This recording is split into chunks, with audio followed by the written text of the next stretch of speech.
So when I was 5 years old, I lost my dad. And this was possibly the worst thing that could have ever happened to me and my family. So we grew up in a time where if a young lady loses her husband, the family of her husband would take everything she owns. That's called property grabbing. So we had everything that we owned taken away from us. And so we were left with nothing. And so here's my mom with 3 little girls, just lost her husband and lost everything she ever owned.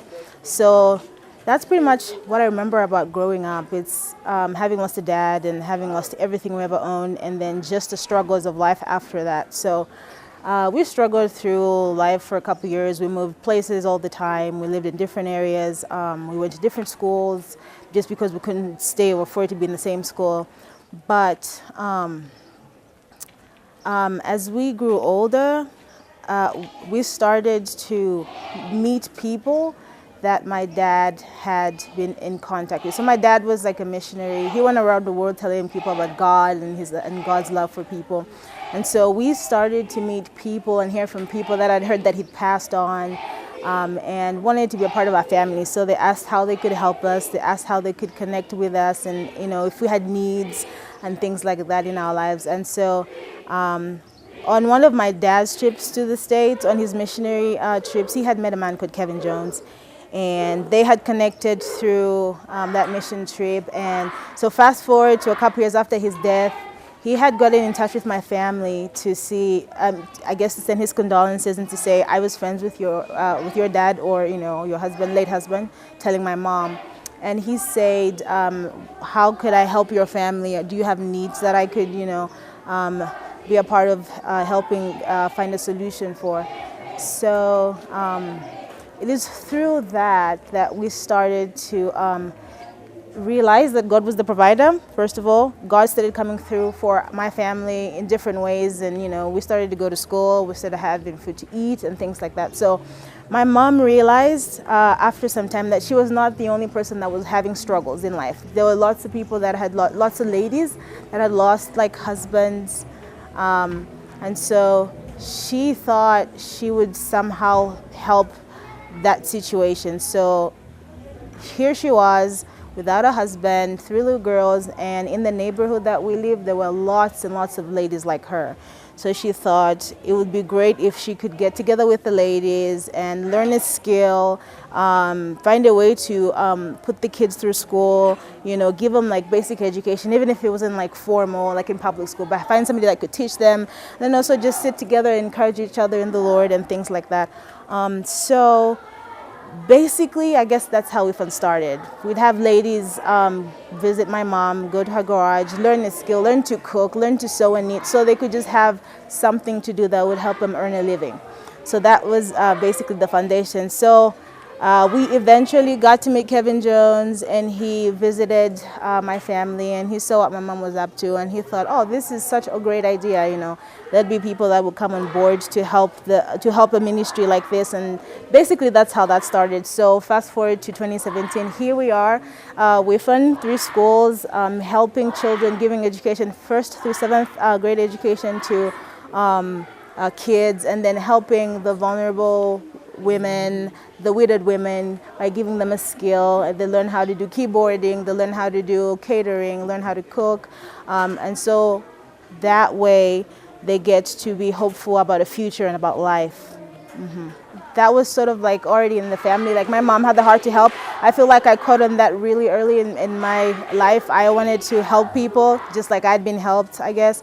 And so when I graduated high school, I volunteered. I worked for a year, and I got to be a part of seeing lives changed and transformed every day through education and through skills. And so I feel like I developed a heart for widows and orphans. And so it is from then that I also developed the interest in communication. So I love information. I love communicating, and so I went to university to get a degree in communications so I could be helpful in a nonprofit wherever. So I feel like I will probably always work for a nonprofit, but with giving like my communications skills and things like that.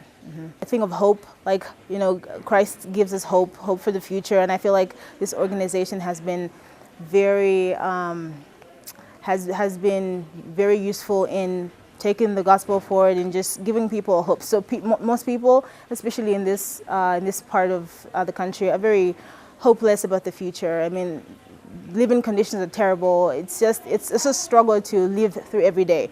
So bringing the gospel, Wiphan helps give hope, through, telling people about Christ and telling them that there's hope for tomorrow and that He loves us, and Christ loves children, Christ loves the women, Christ loves everyone. So this organization helps share that through what we're able to give them, to tell them that there's hope through Christ and life could be better. So there's lots of ways to get involved with Wiphan Ministries. I mean, you can connect with a child, you can become a sponsor, you can sponsor a child by making a monthly donation to the ministry, and this helps the kid get a meal at school every day, get uniforms, get like school supplies, and you can help the ladies too. They get a skill that sets them up in life so they can earn a living and that sort of thing.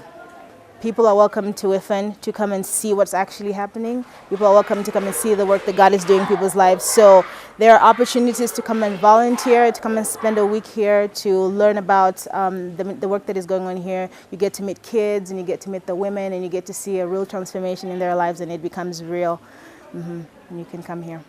Well, that God wants to partner with people. So God's work in the earth will be done, and He wants to use people, and He uses people to touch other people's lives. So I feel like it's an honor to be used by God to partner with Him to make a difference in somebody else's life. So it'll be great if you hear the Lord speak to you about that you do that, because you're not only being obedient to God, but you're helping change a life, and that change is for a lifetime. So.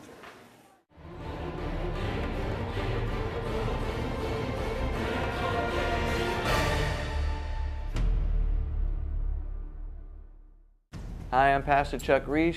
I'm the executive producer at Horizon Media Studios. It's a 501c3 media ministry, and what we're doing is helping other ministries tell their story. Homeless shelters and children's homes, Bible colleges, seminaries, mission sending agencies. With your help, we can continue to help tell their story, to inspire the world, to shine their light, and let God get the glory for the work that's being done in advancing the kingdom of Jesus Christ.